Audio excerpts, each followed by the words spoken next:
Bonjour à tous. Le rôle de cette capsule est d'écrire dans le cahier de leçons des théorèmes de comparaison pour les limites de fonctions analogues à ceux déjà écrits pour les suites. Avant de visionner cette capsule, vous pouvez d'ailleurs relire les propriétés du chapitre 1. Nous en sommes au petit 2 du paragraphe 3. Voici la première propriété. On considère deux fonctions f et g qui vérifient les hypothèses suivantes. Si pour x assez grand, f de x supérieur à g de x, et si limite de g de x égale plus l'infini lorsque x tend vers plus l'infini, alors limite de f de x égale plus l'infini lorsque x tend vers plus l'infini. Examinons cette propriété sous un aspect graphique. On considère une première fonction g dont on sait qu'elle tend vers plus l'infini. On considère aussi une deuxième fonction f dont on sait que la courbe est entièrement située au-dessus de celle de g à partir d'un certain nombre. Alors, le théorème dit que cette fonction f admet pour limite plus l'infini elle aussi.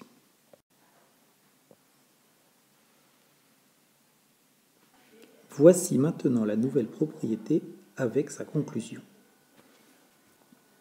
Je vous demande de réfléchir aux nouvelles hypothèses que doivent vérifier les fonctions f et g pour aboutir à une telle conclusion. En effet, cette fois-ci, il faut que la fonction f soit inférieure à la fonction g, et il faut que la fonction g ait pour limite moins l'infini. Je vous laisse noter ces deux propriétés, ainsi que la remarque suivante. Les démonstrations sont analogues à celles faites pour les suites, donc nous ne recopierons pas les démonstrations dans le cahier. Et puis, on peut aussi énoncer les mêmes propriétés pour une limite en moins l'infini. Voici maintenant un exemple. Vous pouvez mettre en pause le temps de chercher cette question sur votre brouillon.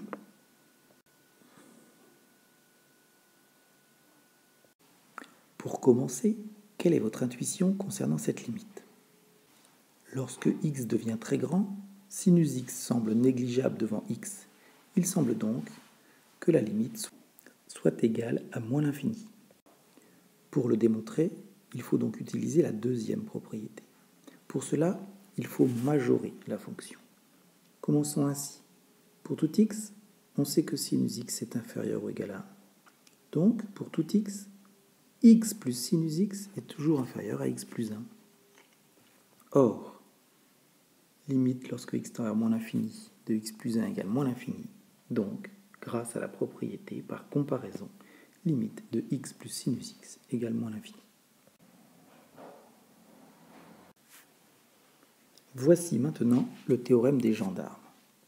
Si une fonction f est encadrée par deux fonctions g et h, et si ces fonctions g et h ont la même limite, alors la fonction f possède la même limite. Comme tout à l'heure, voyons ce que cela donne du côté graphique. Ici, les fonctions g et h possèdent la même limite, 2. La fonction f voit sa courbe encadrée par celle de g et h. Regardez comme sa limite ne peut être que 2. Voici pour finir un exemple. Je vous laisse mettre en pause le temps de chercher cette question. Un indice, il faut donner un encadrement de la fonction.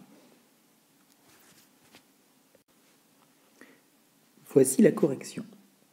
Pour tout x strictement positif, cosinus x est compris entre moins 1 et 1.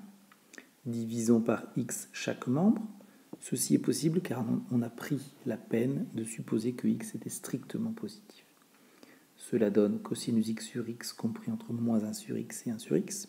Or, les deux fonctions qui encadrent cosinus x sur x ont toutes deux la même limite, 0. On peut en déduire, d'après le théorème des gendarmes, que cosinus x sur x a pour limite 0 en plus l'infini.